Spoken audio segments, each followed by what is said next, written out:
Dans cette séance, on va corriger l'exercice 1 de la série 5, SMP5 électronique analogique.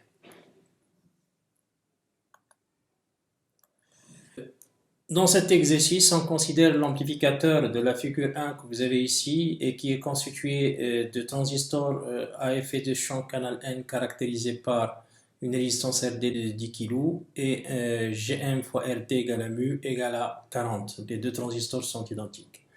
On demande d'identifier la topologie de l'amplificateur à réaction négative et calculer les caractéristiques de l'amplificateur, à savoir la résistance RIF, la résistance de sortie ROF et le gain en tension de sortie sur tension d'entrée.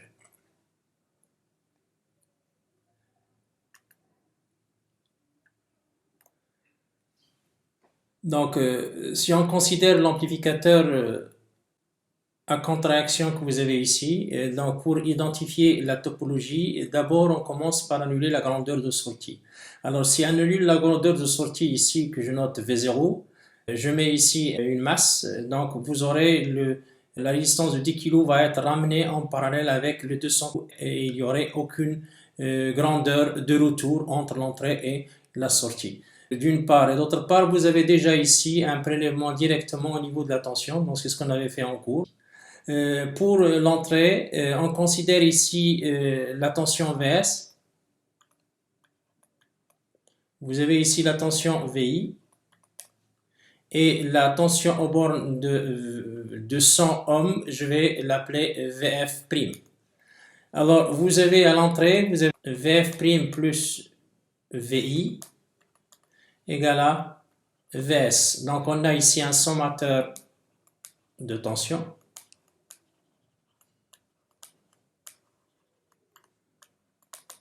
Donc, réinjection de tension.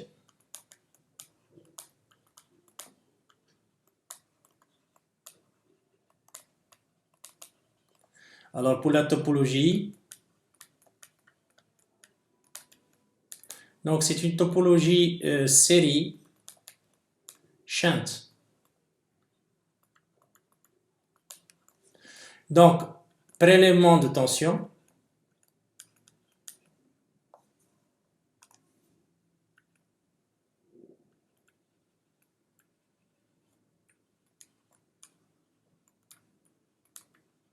Réinjection de tension.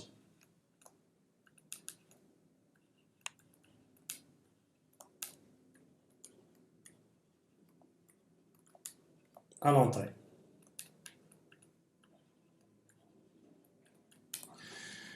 Donc, notez que pour pouvoir établir le schéma en dynamique, on remplace VDD par une masse. Les capacités sont remplacées par des fils dans la bande de fréquence intermédiaire. Donc, on aura ici des fils et le schéma en dynamique est celui représenté ici. Je commence d'abord par éliminer la résistance de 200 ohms puisqu'il est en parallèle avec, bien sûr, un fil, ce qui fait que le second amplificateur est source commune puisque vous avez la source est liée directement à la masse. Vous avez ici la masse. Pour pouvoir établir le schéma en boucle ouverte de l'amplificateur, on a deux méthodes. On va commencer par la première.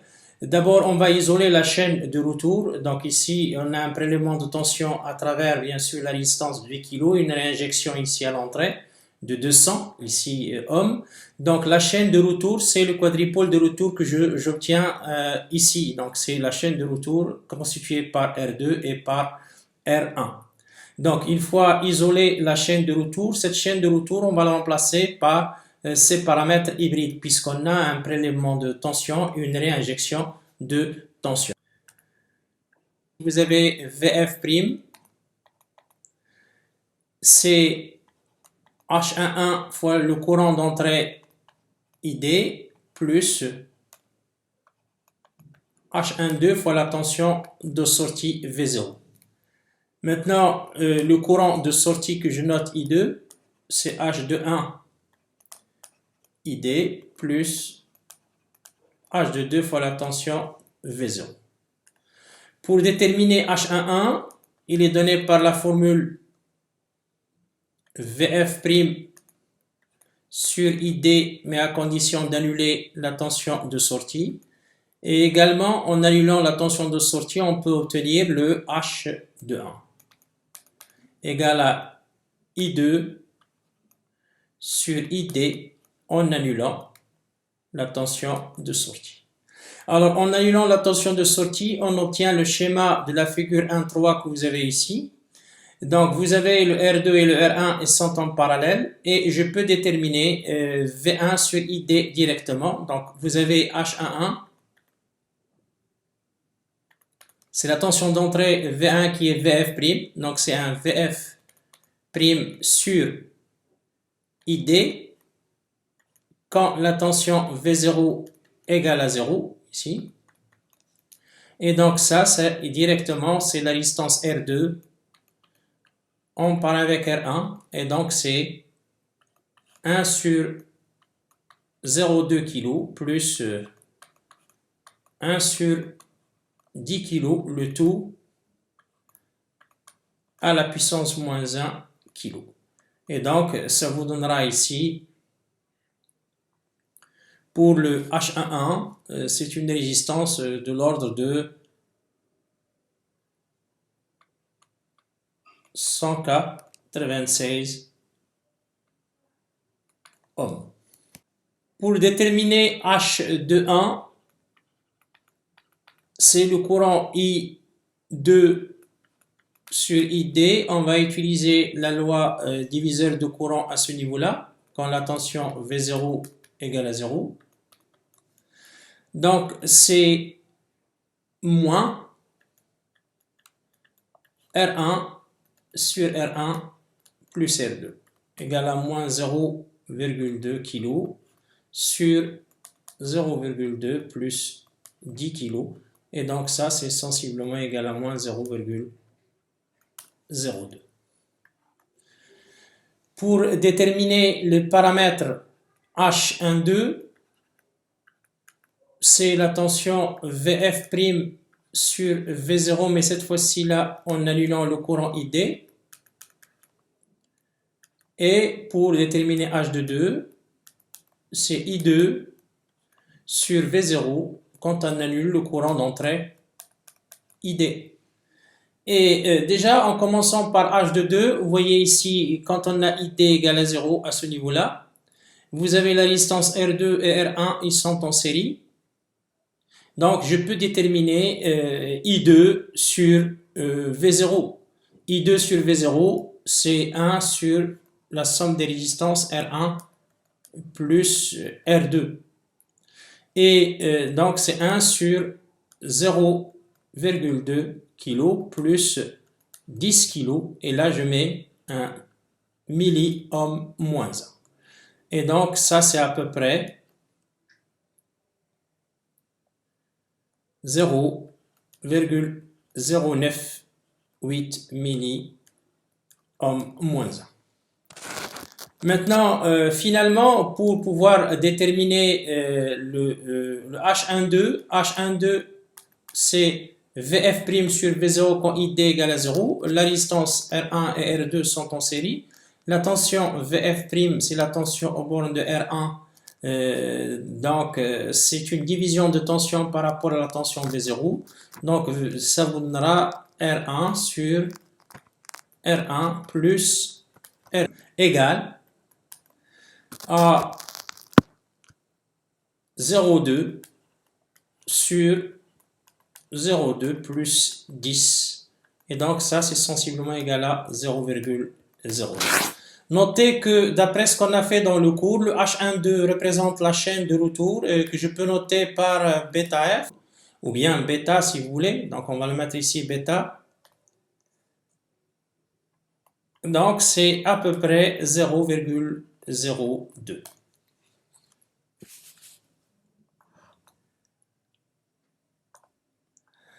Alors maintenant, pour pouvoir établir le schéma en boucle fermée, on remplace bien sûr le quadripôle que vous avez ici, R1, R2 de la chaîne de retour R2. Vous avez VF', le courant ID et à la tension ici V0 et le courant I2. Je le remplace en termes de quadripôle équivalent hybride H11, la source plus H12 tension de sortie et ici une source de courant que je note H21 fois le courant ID et finalement vous avez là une résistance égale à 1 sur H22. Vous avez le courant de sortie I2 et de ce côté-là, vous avez la tension V0. Je note qu'on obtient le schéma que vous avez à ce niveau-là et puisqu'on traite la contre-réaction dans le cadre de l'hypothèse amplificateur et chaîne de retour unilatéraux, la source commandée en courant H21ID dépend de la grandeur d'entrée, ça veut dire qu'il dépend du courant ID, va être négligée. Alors, pour établir le schéma en boucle ouverte, il suffit tout simplement d'annuler la tension de sortie, ce qui fait qu'on aura ici H12 V0 remplacé ici par 0 et on aura ici un court-circuit pour obtenir le schéma en boucle ouverte. Dans cette seconde méthode, on va énoncer une règle générale qui permet la détermination du schéma en boucle ouverte d'un amplificateur à contre-réaction, quelle que soit sa nature, sans faire appel à l'identification de la chaîne de retour d'une part et à la détermination des paramètres associés à cette chaîne de retour, que ce soit les paramètres hybrides, hybride inverse, impédance ou admittance selon la nature du schéma de contre-réaction. On considère l'amplificateur à réaction tension-tension suivant. On va essayer d'appliquer la règle qu'on vient d'énoncer pour pouvoir établir le schéma en boucle ouverte sans faire appel aux paramètres hybrides. Puisqu'on a à la sortie un prélèvement de tension pour pouvoir établir le circuit à l'entrée du schéma en boucle ouverte, on va éteindre V0, ça veut dire qu'on va la remplacer par une masse. Et le schéma va devenir à l'entrée sous cette forme. Donc vous aurez R1 et R2 qui vont être en parallèle. Maintenant, pour pouvoir déterminer le circuit équivalent en boucle ouverte à la sortie, je vais annuler ici ID puisqu'on a une réinjection de tension. Donc annuler ID, la résistance R1 devient en série avec R2 et l'ensemble va être ramené à la sortie sous cette forme. On aura le R2 de 10 kg et on aura ici la résistance R1 de 200. Notez que la tension qu'on avait ici, VF', le VF', c'est pas exactement la grandeur de retour, puisque VF', il comporte une partie qui provient de l'entrée. Il s'écrit comme R1ID plus la grandeur de retour qui est en fonction uniquement de la tension de sortie. Alors, puisqu'on a annulé ID, le VF' va être égal à VF et c'est la tension aux bornes de la sortie. Ainsi, on peut directement obtenir le schéma en boucle ouverte comme vous le voyez ici. Et en plus, on peut également obtenir la transmittance de la chaîne de retour en déterminant le rapport, puisque vous avez ici VF, c'est une fraction de la tension de sortie, ça va être R1 sur R1 plus R2. Donc ici, multiplié par la tension de sortie. Donc ce qui fait que je peux avoir déjà le bêta, c'est R1 sur R1 plus R2 directement. Donc vous voyez que cette méthode permet de vous donner directement l'amplificateur en boucle ouverte sans faire appel aux paramètres hybrides, d'une part, et d'autre part, ça vous permet de donner directement la transmittance de la chaîne de retour. Maintenant, on va établir le schéma dynamique de l'amplificateur. Donc, je vais d'abord spécifier les points. Donc, vous avez ici la grille 1, drain 1, source 1. Ici, c'est la grille 2, drain 2 et la source 2 qui est liée à la masse puisque le 200 va être court-circuité par le fil. Donc pour établir ce schéma en dynamique, on utilise une masse commune à l'ensemble.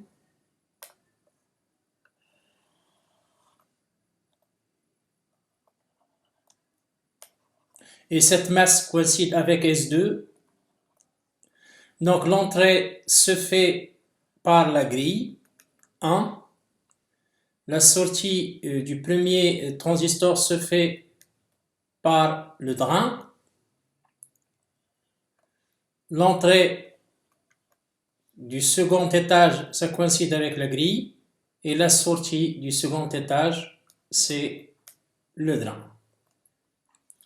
Donc la source S1 n'est pas la masse, donc je mettrai ici la source S1. Et bien sûr S2, c'est exactement la masse. Maintenant, je complète le schéma en introduisant de ce côté-là la source liée directement à la masse que je montre ici, Vs. Vous avez une résistance de 1 méga à l'entrée. Vous avez au niveau de la source S1 deux résistances qui sont en parallèle. Je mettrai ici R1 en parallèle avec R2.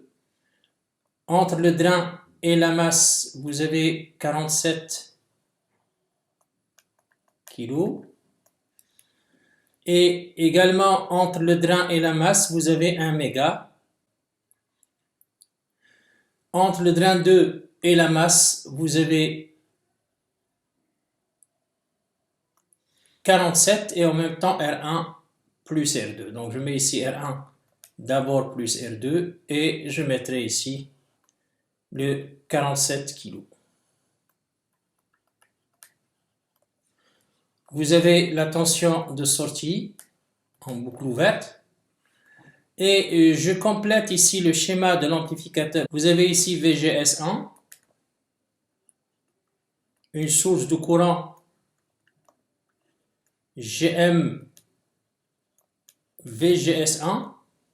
Les deux transistors sont caractérisés par le même GM. Et vous avez entre le drain et la source la résistance RD. Alors pour le second, vous avez ici la tension VGS2, une source de courant GM VGS2, puisque les deux transistors sont identiques, et la résistance RD.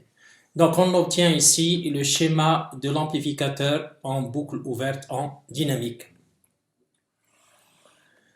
On va maintenant caractériser l'amplificateur en boucle ouverte en termes de résistance d'entrée, résistance de sortie et gain en tension.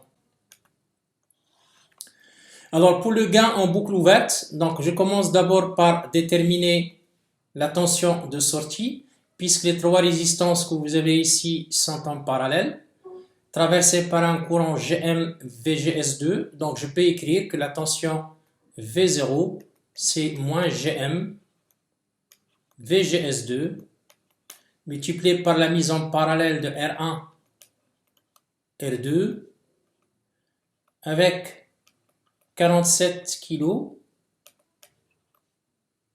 avec ici la résistance RD.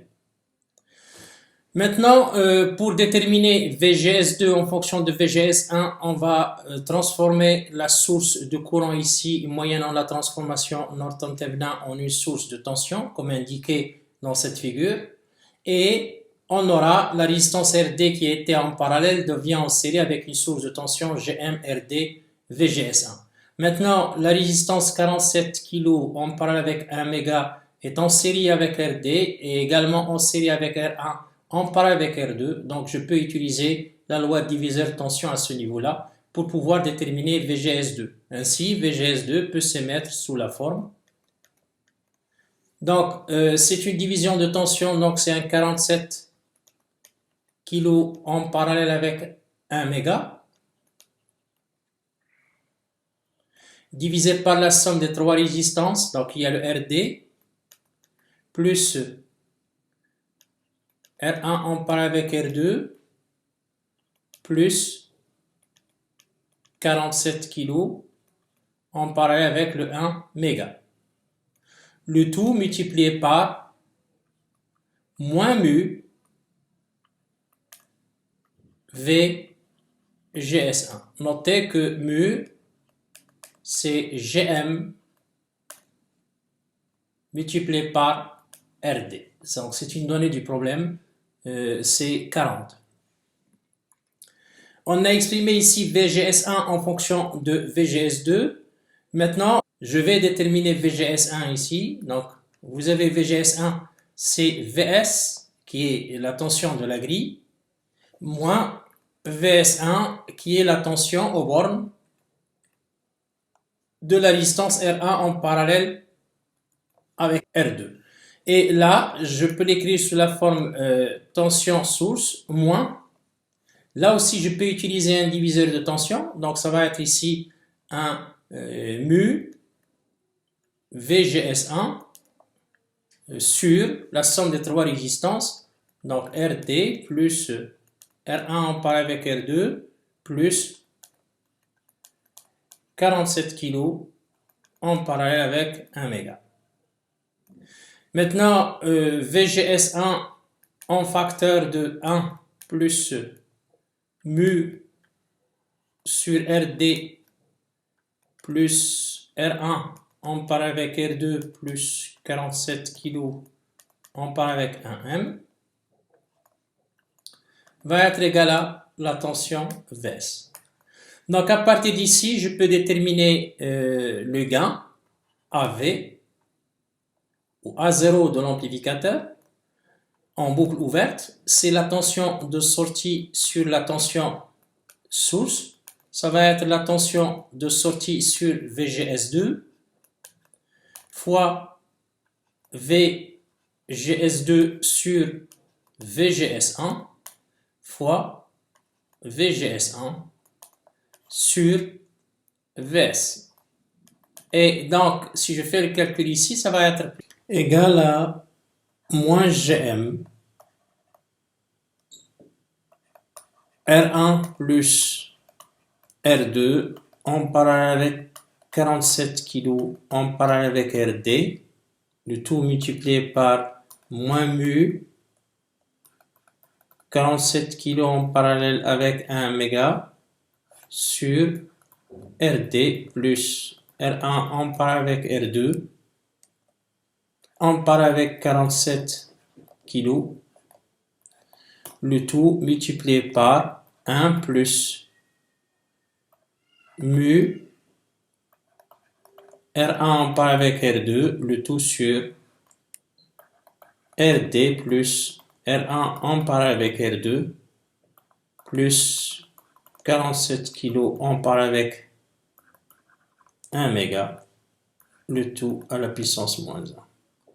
Donc, et ceci, c'est à peu près 520,46. Alors, pour la résistance en boucle ouverte, vous avez la résistance RI, c'est la tension source sur le courant d'entrée, ici que je note IS. Et donc là, c'est exactement 1 méga, puisque le courant IG égale à 0.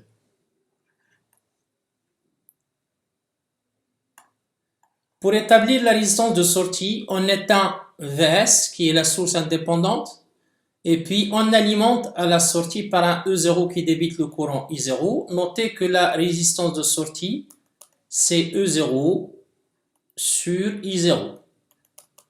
Mais je note ici que la charge de 47 kg n'est pas éliminée, donc pour pouvoir déterminer la résistance. Donc quand on travaille en boucle ouverte, la charge RL est conservée quand on veut déterminer la résistance de sortie. Donc ça, c'est une remarque qu'il faut garder en mémoire. Donc là, si j'utilise la maille M, je peux écrire moins VGS1 et là plus VS1, qui est la tension ici, égale à 0. Or, vous avez VS1, c'est mu, multiplié par VGS1 sur RD plus R1 on part avec R2 plus 47 kg on part avec 1 méga. Donc, ce qui fait que ces deux équations nous permettent d'obtenir VGS1 égale à 0. Donc, puisque VGS1 égale à 0, vous avez là une source de courant qui devient un circuit ouvert. Et la sortie ici ne contient aucune source, ce qui fait que là aussi, on peut avoir VGS2 égale à 0. Donc, si VGS2 égale à 0, la source de courant ici est éliminée. Et on déduit directement que la résistance de sortie en boucle ouverte n'est rien d'autre que R1 plus R2 en parallèle avec 47 kg et le tout en parallèle avec RD. Alors, si on fait l'application, cette résistance est de l'ordre de 4,56 kilo ohm. Donc, une fois définis les paramètres en boucle ouverte de l'amplificateur, il suffit d'appliquer, bien sûr, le résultat qu'on avait démontré en cours et qui consiste à déduire directement les paramètres de l'amplificateur en boucle fermée. Ça veut dire ici, la résistance RIF, puisqu'on a une réinjection de tension, ça va augmenter. Donc, ça va être un 1 plus bêta A 0, le tout multiplié par la résistance d'entrée. Donc, ça donnera un 1 plus 0,02 multiplié par 520,46, le tout fois 1 méga. Et donc, la quantité ici, c'est à peu près 11,41 méga-ohm. Pour le gain en boucle fermée, donc le gain en boucle fermée ou le gain en tension V0 sur Vs, c'est A0 sur 1 plus bêta A0. Et là, c'est 520,46 sur 520,46 fois bêta, donc 0,02 plus 1. Et donc là, c'est de l'ordre de 45,62. Pour la résistance de sortie, on a la résistance ROF. C'est une résistance qui va diminuer puisqu'on a un prélèvement de tension. Donc le prélèvement de tension ne fait qu'améliorer les qualités de l'amplificateur de tension, à savoir que la résistance de sortie devrait diminuer quand on a une contraction tension-tension. Ainsi, on peut écrire que R0F n'est rien d'autre que R0 sur 1 plus bêta A0. Et donc, ça donnera la résistance R0 qu'on avait trouvée, c'est 4,56 kg que je divise par 520,46 fois 0,02 plus 1. Et donc, ça, c'est sensiblement égal à 400 ohms.